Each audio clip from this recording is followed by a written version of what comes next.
अब हम पढ़ने वाले हैं स्लाइड शो। स्लाइड शो को हम एक रूल बता रहे हैं आपको।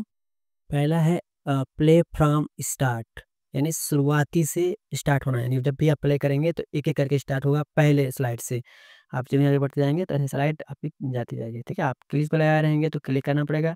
अगर क्लिक क्लिक पे नहीं लगाए हैं, विथ आफ्टर या विथ प्रीवियस है या मतलब स्लाइड ऑटोमेटिकली 1 मिनट के बाद लगाए हैं, तो चाहे 1 सेकंड के बाद लगाए हैं, तो वो ऑटोमेटिकली चेंज होता रहेगा।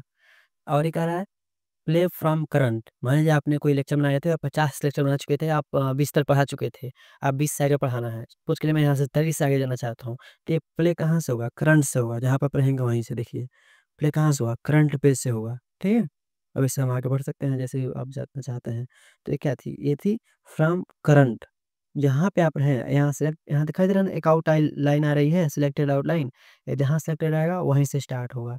एक प्रेजेंटर व्यू है, जहाँ सारी चीज़ें दिखाई देती है, आपके जितने नीचे आपके जितने भी स्लाइड रहेंगे वो भी दिखाई देंगे। अगर आप नोट ऐड करना चाहते हैं तो नोट ऐड कर सकते हैं। आपका जो नेक्स्ट स्लाइड यहाँ पे आएगा वहाँ दिखाई देगा, ठीक है? और कितने स्लाइड है, कितने चल चुके हैं, सारा चीज़ यहाँ दिखाई देती है। तो ये थे आपके प्रेजेंटर स्लाइडर, ठीक है? प्रेजेंटर स्लाइडर वाला व्यू था। मेरे पास क्या है, कस्टम व्यू। आप चाहते हैं मैं कुछ पार्टिकुलर ही जो स्लाइड है वही रहे, तो उस तरह की अगर आपको व्यू बनाना है तो आपने ऐसा बना सकते हैं, आप शो बना सकते हैं। तो सपोज़ करिए मैं चाहता हूँ कि सेकंड वाला रहे, थर्ड रहे या फोर्थ रहे, ठीक है? तो कमांड के साथ आप उसे क्लिक करके यहाँ से ये क्लिक करके यहाँ पे ऐड कर सकते हैं। फिर मैंने इसको भी चाहता हूँ तो मैं इसे रख सकता हूँ। फिर चाहता हूँ लास्ट वाला स्लाइड रखूँ या 5 स्लाइड रखूँ तो इस पे रख लूँगा और ओके करूँगा। तो देखेंगे मेरा क्या हो जाएगा, मेरे उतना ही स्लाइड है। यहाँ कस्टम स्लाइड के नाम से आप ये चेंज भी कर सकते हैं, आप शो को स्टार्ट करना चाहते हैं, तो केवल उतना ही आएगा जितना मैं स्लाइड मतलब सेलेक्ट किया था। ये होता है किसी समरी में देने के लिए, चाहे कोई स्पेशल केस में कि आप चाहते हैं कि हमारा इतना ही दिखाई दे और बाकी का कोई एक्स्ट्रा कंटेंट ना दिखाई दे, तो इसके लिए होता है, ठीक है?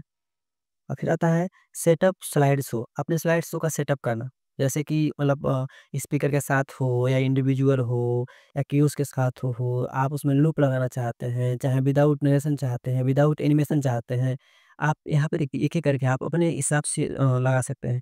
आप चाहते हैं पूरा स्लाइड दिखाई दे, चाहे 1 से लेकर 10 तक दिखाई दे, 1 से लेकर 5 तक दिखाई दे। आप कुछ कस्टम चाहते हैं, मैनुअली चाहते हैं, इस तरह का सारा चीज़ आप कर सकते हैं, ठीक है? आप अपना सेट कर सकते हैं। बस आता है हाइड। आप जिस भी स्लाइड को, जैसे मान लीजिए मैं 5 नंबर स्लाइड को हाइड करना चाहता हूँ, तो हाइड सेलेक्ट करूँगा तो 5 नंबर क्या हो जाएगा, हाइड हो जाएगा।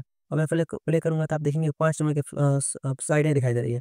मैं भगाते जा रहा हूँ देखिए, 5 नंबर की स्लाइड नहीं गिरा, हट गई, वो नहीं दिखाई दे रही थी, ठीक है? फिर आता है क्या, फिर आता है रियलिंग टाइम। पहले ही देख लेना, जैसा प्रेज़ेंट स्लाइड होता है ना, वैसे ही पहले ही देख लेना प्रेज़ेंटर कैसी दिखाई देगी, उससे कितनी मिनट की रहेगी, कितनी सेकंड की रहेगी, जिसे कहते हैं रीहियरिंग, ठीक है? फिर आप उसके वास्ते चाहते हैं, कहते हैं ठीक है। फिर क्या है, आप उससे रिकॉर्ड करना चाहते हैं, तो पर्यटन का रिकॉर्ड में बहुत सारा चीज़ रिकॉर्ड है। देखिए रिकॉर्ड फ्रॉम बेस मतलब बिगिनर से या करंट से या कुछ रिकॉर्ड आप लगाए हैं तो उसको क्लियर करने के लिए, ठीक है। प्ले नरेशन, आप नरेशन को प्ले करना चाहते हैं, टाइमिंग यूज़ करना चाहते हैं। फिर क्या है, शो मीडिया कंट्रोल, आप मतलब म्यूज़िक को प्ले करें स्टार्ट करें, वीडियो को प्ले करें, स्टार्ट करें, इस तरह का प्ले बटन चाहते हैं, तो ये सारा चीज़ आप सेट कर सकते हैं स्लाइड शो में। और हम आगे बढ़ेंगे, रिकॉर्ड शो देखेंगे, ठीक है? रिकॉर्ड टैब हमारी